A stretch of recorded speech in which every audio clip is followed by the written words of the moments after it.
And what was your reaction when you heard Mason's name called? Man, it's you really can't put it into words. I mean, yeah, I'm a very emotional guy when it comes to my kids, so obviously I was crying and overcome with joy for him. But it's the culmination of years and years of work. You know, he's been around the game for a long time, from when I played to his own journey and high school and college career, and it's fulfilling. I told her it's the beginning of a new journey. It's not the destination, but it's as a father, it's unbelievable.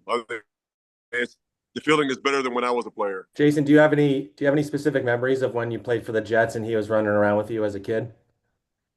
Oh, I got a bunch of them. Yeah, I've got pictures that have already come up from on his phone and Isaiah, my oldest son, and he showed me some pictures too of those guys painted up with green hair and wearing '99 jerseys and going to MetLife Stadium and coming down here and beating Miami down here. So yeah, I got a lot of really really fond memories. And listen, my greatest team success was in New York, and it's in a team game filled up with individual achievements. It's still team results is what I was always chasing. So it was making it the AFC Championship game back in 2010 or 2011 playoffs, I guess, was amazing.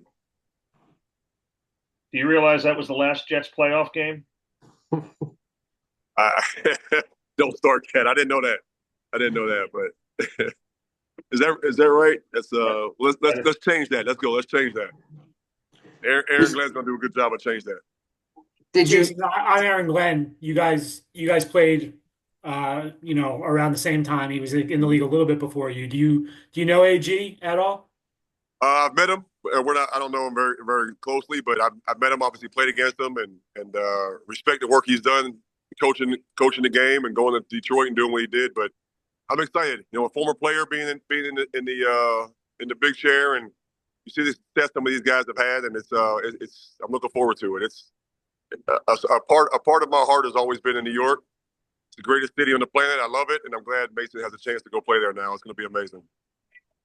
The Dolphins had a few picks before the Jets. Was there any thought that maybe that could work out? Uh, Playing.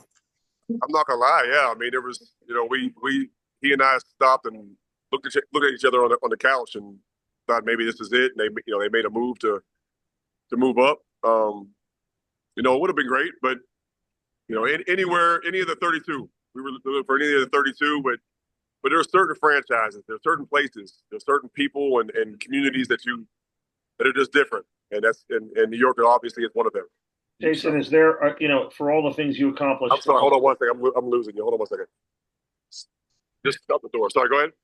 for all the things you accomplished as a player, what are some of your pieces of advice for Mason as he embarks on this NFL journey here? First of all, be where your feet are. And it's the same thing I told him, in going through high school and college. Just be where your feet are and enjoy the moment. It's going to be ups and downs. There's going to be wins and losses, highs and lows, and just take in the moments. And that's one of the things I regret for my professional journey is not always taking in the moment, but trying to chase the next thing. So just be present, be where your feet are, and then you have to ignore the noise. There's a lot of noise out there, and especially with social media now, and everyone has a platform to say and do anything they want. You just have to ignore the noise and just keep chipping away at it. And Mason's all about ball. He loves football. He loves working at it. He's not real big on all the auxiliary things that come with it. Um, he's going to be in a great spot to focus on his game, and he's going to hear plenty of noise, good and bad, and it'll flow off him a little bit, I think. Jason, You I were know on you the were talking defensive about, staff oh, back when he was at St. Thomas Aquinas. Like, when did you think the NFL was a possibility for Mason? When did I think it was a possibility? I mean, probably when he was at LSU already. Probably you see his size in high school and realize there's an opportunity that he may keep growing and developing as a player. You see his athleticism and you understand obviously bloodlines or whatnot. But when he was in LSU, he was playing his butt off and showing progress year to year. And it's not about moment in time flashes. It's the accumulation of his work over years. And I think after his sophomore year, it was like, look, if you have a big junior year, this could be a opportunity for you to jump and go start your career. So he did that. He worked his tail off those 3 years and put together back to back to back good years, and here he is. Jason, I know you were talking about how you were emotional just with your son making it to the NFL, but not only that, he's playing for the same franchise you played for. He's going to be wearing that same green and white jersey you wore. What does that mean to you? It means everything.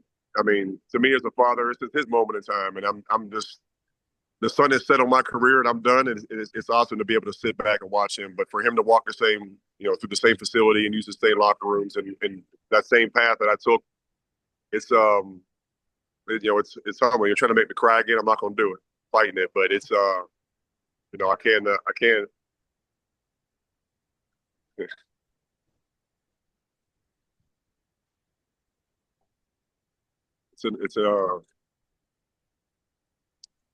It's amazing. It's amazing. We're been really been blessed, and he's earned it. Now he's got to keep going. How's Zach handling this? He's more emotional than me, so I'm sure he's inside crying somewhere. Yeah, he's we're all so proud. Take a couple more for Jason. What do you Jason, think it's going to be like, Jason? What's it going to be like for you, Jets Dolphins games? Right? I mean, you're so identified with that franchise, and now your son's going to be playing against them. Well, yes, I do identify with the franchise and had great history here, and obviously love the Miami Dolphins and their fans and everything. But as you know, this is not my first rodeo being on the other side of the track, so I got to say it: Jets, Jets, Jets, Jets. Never thought we'd hear that, but that's I good. said it before in 2010, but I Right. stopped in 11. Right. No, a lot of respect for the organization, and they were great. I mean, when Rex was there, Mike Tannenbaum, and obviously Woody, they were great to me and our family. And the fans took a few weeks to come around, but once we beat the Patriots there at MetLife Stadium and sacking Brady late, and they chanted my name, I thought I'd never hear it without a profanity attached to the end of it. It was awesome. Thank you, everyone.